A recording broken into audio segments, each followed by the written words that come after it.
इस वक्त आप आराम से बैठकर इस वीडियो को देख रही हैं, मगर मैं आपको कहूँ, आज जिस जगह पर आप अभी बैठे हो वो जमीन आज से करोड़ों साल पहले 8,500 डिग्री के तापमान से उबल रही थी, या जिस जगह पर आप बैठे हैं वो जगह लाखों सालों तक बर्फ से ढकी हुई थी। ये दोनों बातें सच हैं। इस 15 मिनट की वीडियो के अंदर आप पृथ्वी के 450 करोड़ साल के सफर को देखने वाले हैं।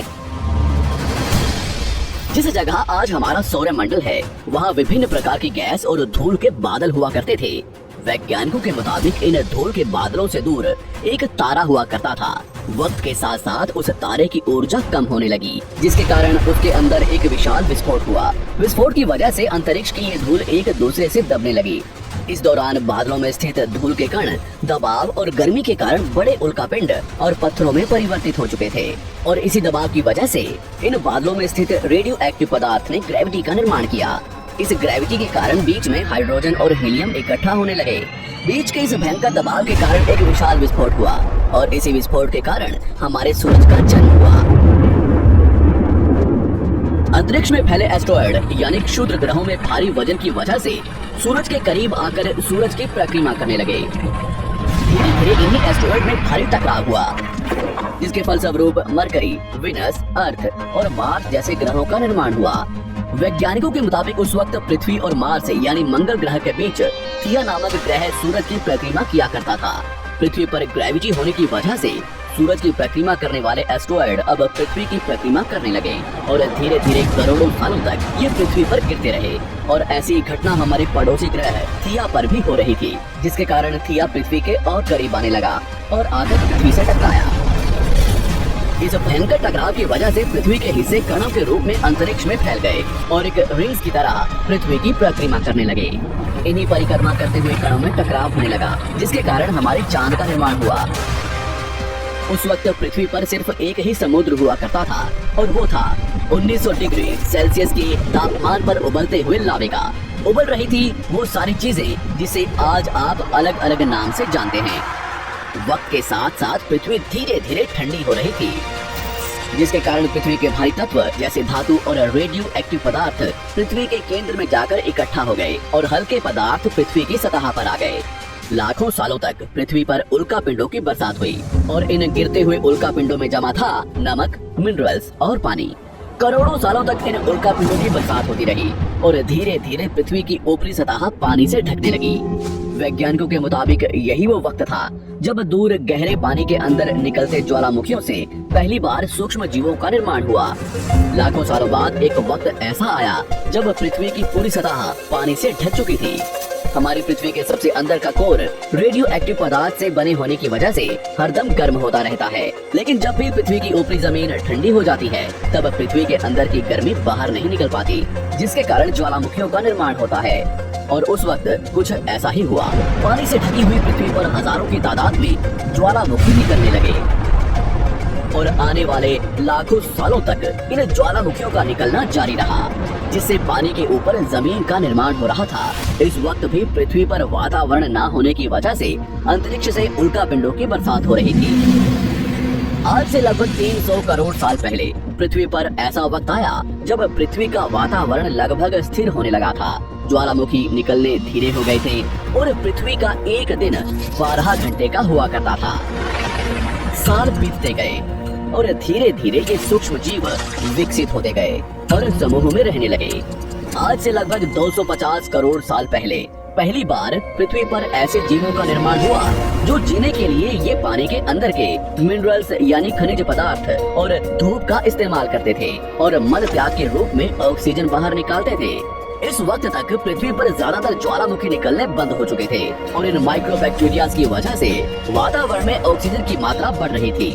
वातावरण में ऑक्सीजन बढ़ने की वजह से पृथ्वी का वायुमंडल बनना शुरू हुआ, और आने वाले हजारों सालों तक वातावरण में ऑक्सीजन की मात्रा बढ़ती रही, जिसकी वजह से पृथ्वी के ज्यादातर हिस्सों में ये सूक्ष्म जीव फैल गए।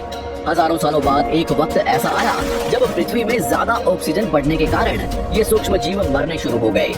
उस वक्त तक पृथ्वी का वातावरण ठंडा होने के साथ साथ ऑक्सीजन से भी भर चुका था, जिसके कारण जमीन और वातावरण में स्थित आयरन यानी लोहे के मिनरल्स पानी में स्थित ऑक्सीजन से रिएक्ट होने लगे, और एक वक्त ऐसा आया जब पृथ्वी की जमीन आज के मार्स के जैसे लाल हो चुकी थी। वक्त बीतने के साथ साथ धरती की टेक्टोनिक प्लेट्स में दरार होने लगी, जिसके कारण पृथ्वी के अंदर का लावा जमीन की तरह कई लाखों सालों तक खुला उबलता रहा। और यही वो कारण था जिसके कारण पृथ्वी के वातावरण में कार्बन डाइऑक्साइड की मात्रा बहुत बढ़ गई और पृथ्वी पर एसिड की वर्षा शुरू हो गई। एसिड रेन की वजह से पृथ्वी का तापमान घटने लगा और तापमान इतना घटा कि पृथ्वी के ऊपर स्थित पानी बर्फ में परिवर्तित होने लगा। पृथ्वी पर पहली बार भयंकर आइस एज आया। इस वक्त पूरी पृथ्वी सफेद बर्फ से ढक चुकी थी। आमतौर पर जब धरती पर सूरज की किरणें गिरती हैं, तब जमीन उन किरणों को सोख लेती है, मगर क्योंकि पूरी पृथ्वी बर्फ से ढक चुकी थी और क्योंकि बर्फ सफेद और चमकीली होती है, जिसके कारण सूरज की किरणें धरती पर गिरने के बाद वापस चली जाती थी।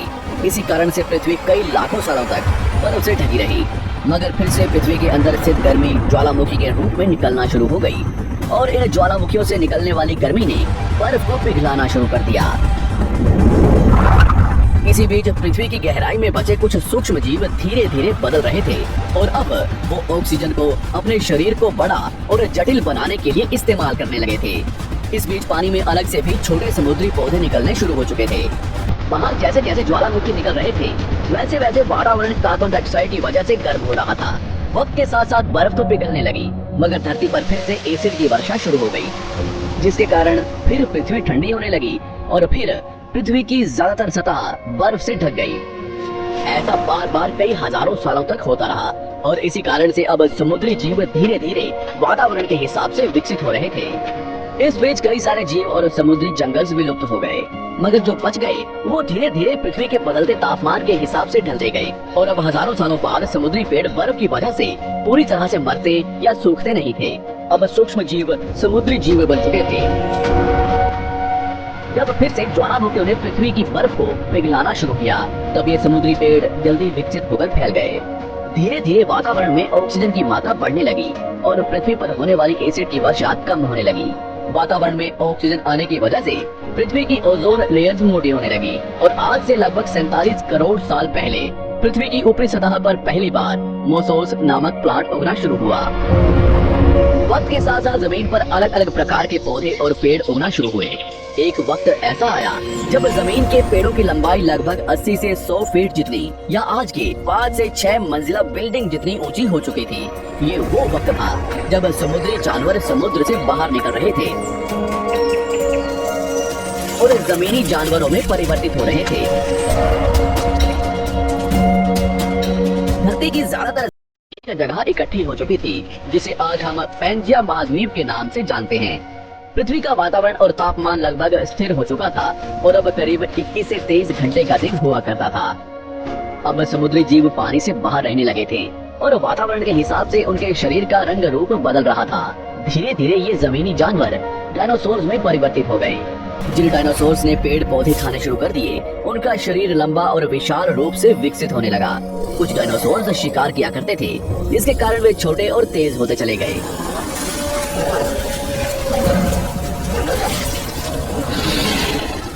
पृथ्वी की ऊपरी जमीन एक जगह इकट्ठी होने के कारण ज्यादातर जमीन रेगिस्तान और बंजर हो चुकी थी। ज्यादातर जंगल समुद्र के करीब हुआ करते थे, जिसमें डायनासोर्स रहा करते थे। आज से लगभग 20 करोड़ साल पहले पैंजिया महाद्वीप टूटना शुरू हो गया। पैंजिया के विभाजित होने की वजह से पृथ्वी की ज्यादातर ऊपरी जमीन पानी के संपर्क में आने लगी, जिसके फलस्वरूप पृथ्वी पर हरियाली बढ़ती गई, जिस वजह से डायनासोर्स और ज्यादा विभिन्न और विशाल होते चले गए। डायनासोर्स ने आने वाले लगभग 20 से 30 करोड़ सालों तक पृथ्वी पर राज किया। उस वक्त डायनासोर्स समुद्र से लेकर जमीन और आसमान तक पूरी पृथ्वी पर राज किया करते थे। इस दौरान अफ्रीका से टूटा भारत सीधे आकर आज के तिब्बत से टकराया और इस टकराव की वजह से हिमालय का निर्माण हुआ।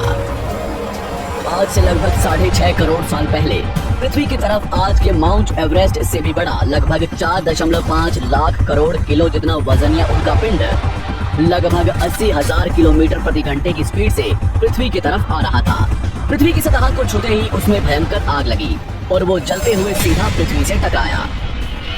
इस टकराव से निकलने वाली ऊर्जा आज के 10 करोड़ परमाणु बम एक साथ फटने के बराबर थी। जहाँ ये उल्का पिंड गिरा, वहाँ के जानवर और पेड़ तुरंत भाप बनकर जल गए। गिरते ही पृथ्वी पर पूरी तरह धूल फैलने लगी।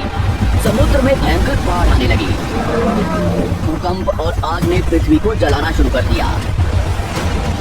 कुछ ही घंटों में पूरी पृथ्वी के वातावरण में हानिकारक गैस और धूल की वजह से पृथ्वी नर्क हो चुकी थी। डायनासोर्स, भूकन, आग और भूखमरी से पूरी तरह विलुप्त हो गए। इस वक्त हमारे पूर्वज जमीन के अंदर रहा करते थे, जिसके कारण वो इस विशाल प्रलय से बच गए। पृथ्वी का वातावरण पूरी तरह से काला और अंधेरा हो चुका था, जिससे धूप भी जमीन तक नहीं पहुंच पा रही थी। पृथ्वी के पेड़ और ज्यादातर जानवर विलुप्त हो गए। वातावरण में धूल और हानिकारक गैस के कारण पृथ्वी पर फिर से एसिड की वर्षा शुरू हो गई और फिर पृथ्वी ठंडी होकर बर्फ से ढक गई। लेकिन इस बार पृथ्वी की बर्फ लाखों सालों तक नहीं जमी रही और 80 से 90 हजार साल बाद ये बर्फ पिघलनी शुरू हो गई। जैसे ही धरती पर वातावरण फिर से पहले जैसा होने लगा, वैसे ही ये छोटे जीव जमीन से बाहर आना शुरू हो गए। उस वक्त पृथ्वी की बर्फ पिघलनी शुरू हुई थी, जिसके कारण अफ्रीका में घने ठंडे जंगल हुआ करते थे और इसी बीच ये जमीनी जीव बंदरों में परिवर्तित हुए। मगर जैसे जैसे पृथ्वी गर्म होने लगी, वैसे वैसे अफ्रीका के ये जंगल सूखने लगे। जंगल की चीजें खाने वाले बंदरों को खाने की कमी होने लगी। खाने की तलाश में इन बंदरों ने अपने पैरों पर चलना शुरू कर दिया, जिससे उन्हें दूसरे जानवरों के शिकार में मदद मिलती थी। धीरे धीरे बंदर एप्स यानी वानर में परिवर्तित हुए। खाने की तलाश में ये एप्स पृथ्वी के दूसरे हिस्सों में फैलने लगे और धीरे धीरे उनके शरीर का रंग रूप वहाँ के मौसम के हिसाब से बदलता गया।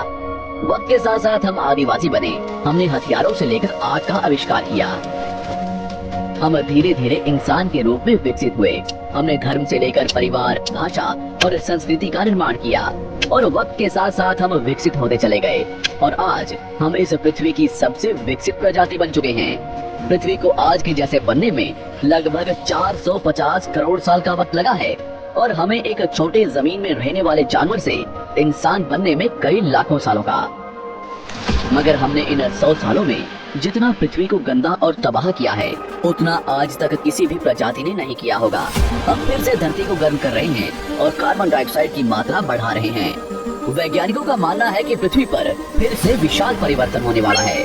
भविष्य में पृथ्वी कैसी होगी